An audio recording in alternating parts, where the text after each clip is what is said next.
Hello and welcome to On Location.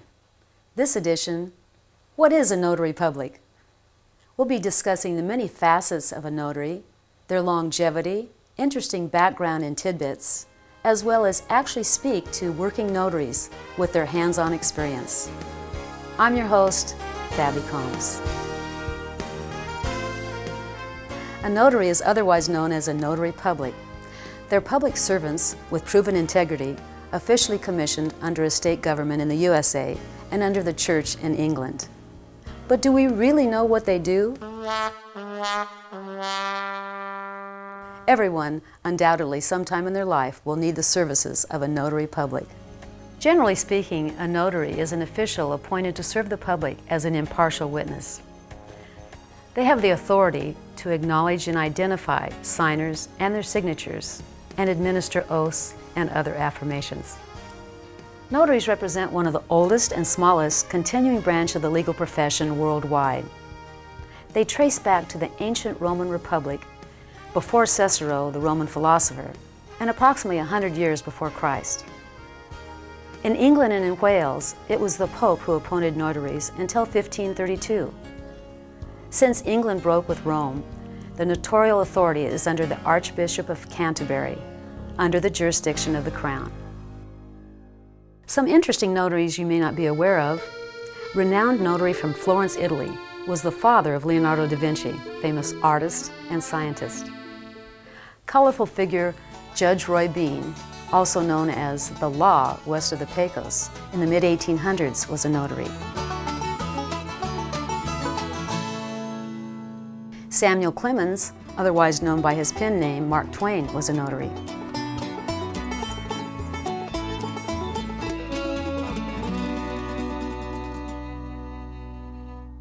Renowned Montreal notary Lionel Segal drew up the marriage contract for Richard Burton and Elizabeth Taylor's first wedding in 1964 in Canada.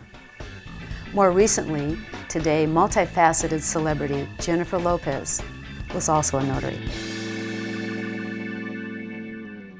Joining me now is Cheryl of Cheryl's Mobile Notary Service here in Orange County, California. Hi, Cheryl. Hi. Thanks for being with us. Thank you. Can you tell us a little bit about how you became a notary?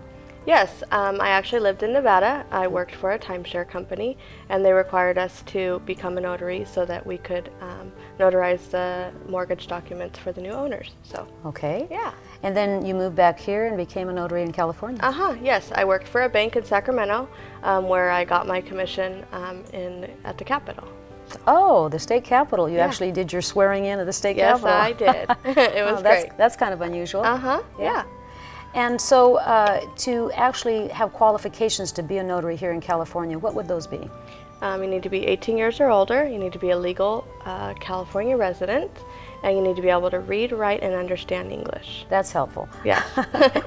Now, if someone wanted to become a notary, what are the steps involved? Can you go through those briefly? Yeah. You need to take a 6-hour course that varies in cost depending on where you go, and then you'll take an exam, which is provided by the CPS.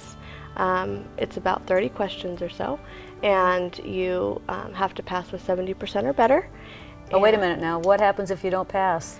Then you have to take it again, and you can't do that for 30 days. It's one testing every 30 days. I see. So, but probably will pass.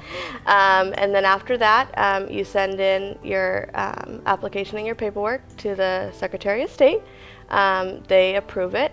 You'll have your background check and your fingerprints, and then you'll be able to purchase your notary supplies. Well, on getting your fingerprints and background, how does one do that? Wherever you go to take your testing, they have that available to you there. I see. So you can do your live scan, and the background check is done by the Secretary of State. They do that for you on your application. And once that is all done and it is submitted to the Secretary of State, how long does it take before you actually get your commission in the mail? 6 to 8 weeks. So what follows taking the oath from the county recorder? You have to purchase your bond, which that protects the people, and your errors and omissions, which that protects me. Ah, I see. Yeah. And then you purchase your supplies? Yes. Then you purchase the supplies, and you start marketing yourself. Can you briefly go over them with us? Sure. I have my journal here, which is where I record all the notaries that I do. This has the information and fingerprints depending on whether it's a mortgage document or not. Oh, so this has to do with property only with the fingerprints? Yes. I see. And then I have my English fingerprint pad, which is what I use in there, and my stamp, which has my name, my commission number, the county that I was commissioned, and the expiration date. Okay.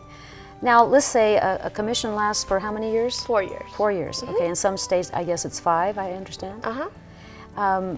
When you're finished with your first commission, to renew, what do you have to do to renew? It's practically the same. The only difference is it's a 3-hour refresher course versus a 6, and that is only if your commission does not expire before your new commission is accepted. I see. So if it is a lapse in time, then it's a 6-hour refresher course. Oh, I see. Yeah. That's what the difference is. Now, when you're a notary in a state, in this case California, how far can you travel? Anywhere in the state of California. Okay, so Yes. it's not broken down to counties. It No. has to do with the notary, how far they want to drive. Right, absolutely. Okay. And as far as fees go, I know there's a set fee in each state, and California is what? $10 per signature. Now, a notary can vary with their other charges that they charge, whether those could be mobile fee, printing fee, faxing fee, things I of see. that sort. And how much is a jurat? Those are $5. And that's saying an oath. Yes. Can you give us some examples of where a mobile notary might go? Sure. An office. I've gone to homes before, nursing homes, hospitals, coffee shops, restaurants. I've even met people in parking lots before. So yeah, it's whatever's convenient, whatever works out the best. If you were going to give some advice to someone out there that maybe at this point in their life have never been to a notary, what would you tell them? Number one thing is proper identification. Driver's license, identification card, a military ID, passport, an inmate card, those such things. I see. And what if they're expired? Within 5 years is okay. Great. In addition to that, I would advise them to look on the Secretary of State website and make sure that the notary that they're going to use is currently active. Be upfront with the notary as to what fees they're going to charge so that you're not going in blindfolded. Lastly, I would say feel comfortable with the notary that you're working with, because that's your personal documents that you're having witnessed, and you want to feel comfortable with who you're working with. Well, Cheryl, I'm comfortable with you. Thank you. Thank you for being here. Thank you for having me. Next, we'll be talking to Dominic Mestis, another working notary, with further information.